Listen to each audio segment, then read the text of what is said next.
बिस्मिल्लाहिर्रहमानिर्रहीम। अस्सलाम वालेकुम नाज़रीन, नहायत अहम अपडेट्स के साथ आपकी खिदमत में हाज़िर हैं। तमाम वफाकी और सूबाई मुलाजमीन से रिक्वेस्ट है कि इस वीडियो को लाजमी और मुकम्मल देखें और समझें कि नई पेंशन इस्लाहात में मुलाजमीन के साथ होने क्या वाला है। तो पेंशन अमेंडमेंट के नाम से जो फाइनेंस डिवीज़न का ड्राफ्ट आया है, उसकी शिकें आज आपके सामने जो है उसको वाज़ेह तौर पर बयान करने की कोशिश करेंगे, उसको समझेंगे और समझाएंगे। उसमें सबसे पहला पॉइंट ये है कि जी कि कैलकुलेशन ऑफ ग्रॉस पेंशन। आइंदा रिटायर होने वाले जो मुलाजमीन होंगे, जैसे ही ये नोटिफिकेशन जारी हो जाता है, जब से ये लागू हो जाएगा, उसके बाद आने वाले जो पेंशन होंगे जी, उनके साथ ये होगा जी कि आखिरी 3 साल की जो एवरेज उनकी सैलरी होगी ना जी, एवरेज सैलरी उसका 70% जो है वो पेंशन उनको दी जाएगी। जबकि पहले ऐसे नहीं होता था। पहले ये होता था कि आखिरी जो तनख्वाह होती थी उसका 70% जो है उनका ग्रॉस पेंशन की सूरत में निकलता था, तो वो उनको पेंशन मिलती थी। तो ये बहुत बड़ा नुकसान होने वाला है जी। उसके बाद दूसरा पॉइंट इसमें लिखा गया जी, अर्ली रिटायरमेंट पेनल्टी। तो ये इसको समझने की कोशिश करें कि आइंदा जो भी मुलाजमीन जो रिटायर होंगे, अगर वो 25 साल सर्विस पूरी करते हैं और 60 साल उनकी उम्र नहीं होती, 25 साल सर्विस उन्होंने कंप्लीट कर ली लेकिन उम्र उनकी 60 साल से कम है, तो वो जैसे ही रिटायर हो जाएंगे उनको अर्ली रिटायरमेंट में काउंट किया जाएगा और हर साल उनको उनकी ग्रॉस जो पेंशन होगी उसमें 3% पेनल्टी का सामना करना पड़ेगा, जो कि एक बहुत बड़ा नुकसान होगा।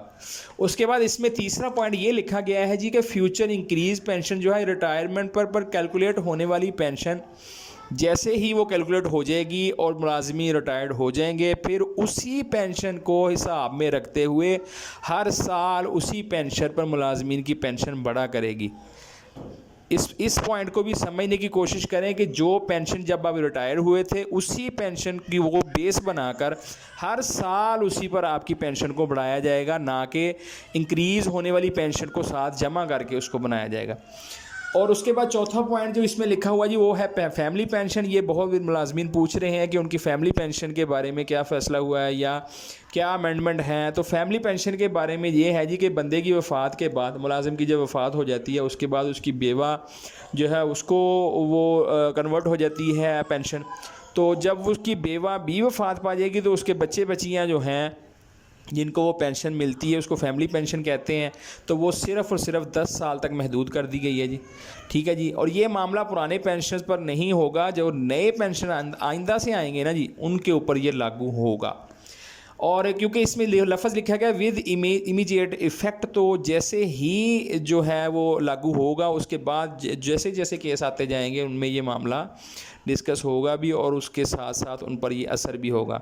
और जो शुहदा के बच्चे हैं उनके लिए 20 साल का लिखा गया जी इसमें कि 20 साल उनको मिलेगी। और जो माजूर बच्चे या मेंटली अनफिट बच्चे हैं उनको पूरी ज़िंदगी के लिए जो है वो पेंशन मिलेगी, उसमें कोई फ़र्क नहीं डाला गया।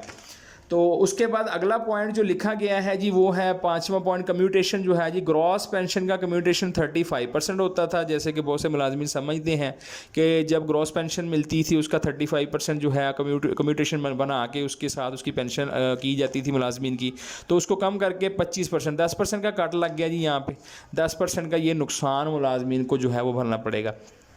उसके बाद एक छठा पॉइंट इनका जी न्यू अपॉइंटमेंट के सिलसिले में है। उसमें तो ये है कि जी अगर कोई मुलाजम, रिटायर्ड मुलाजम न्यू अपॉइंटमेंट करवाता है अपनी, या उसकी न्यू अपॉइंटमेंट होती है किसी जगह पर, तो वो वहाँ पर या तो वो पेंशन लेगा पिछली, या फिर वो यहाँ से वो सैलरी ले सकेगा। दोनों में से उसके लिए एक चीज़ होगी, एक चीज़ ख़त्म हो जाएगी।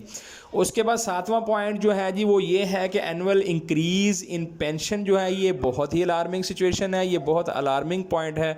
उसमें आखिरी और ये बहुत बड़ा अहम मसला ये है कि सालाना पेंशन सिर्फ़ और सिर्फ 10% ही बढ़ेगी।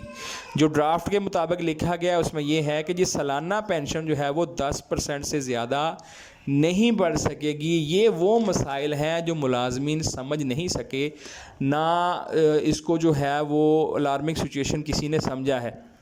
तो रहमान अली बाजवा साहब ने पिछले दिनों जो मीटिंग हुई है लाहौर में, उसके अंदर उन्होंने बड़े वाज़ेह तौर पर ये चीज़ समझाई है कि मुलाजमीन के लिए बहुत बड़ी मुसीबत आने वाली है। तो इससे पहले कि ये तमाम चीज़ें लागू हो जाएँ, तो इससे पहले मुलाजमीन को इत्तेहाद और इत्तफाक़ की ज़रूरत है और अपने मसाइल को समझ कर उनके हल की जिद्दोजहद की तरफ जाने की ज़रूरत है। उम्मीद है आपको वीडियो अच्छी लगी होगी। इसमें किसी चीज़ की आपको समझ नहीं आई तो कमेंट बॉक्स में ज़रूर लिखें। वीडियो को लाइक करें, शेयर करें। बहुत शुक्रिया। अल्लाह हाफ़िज़।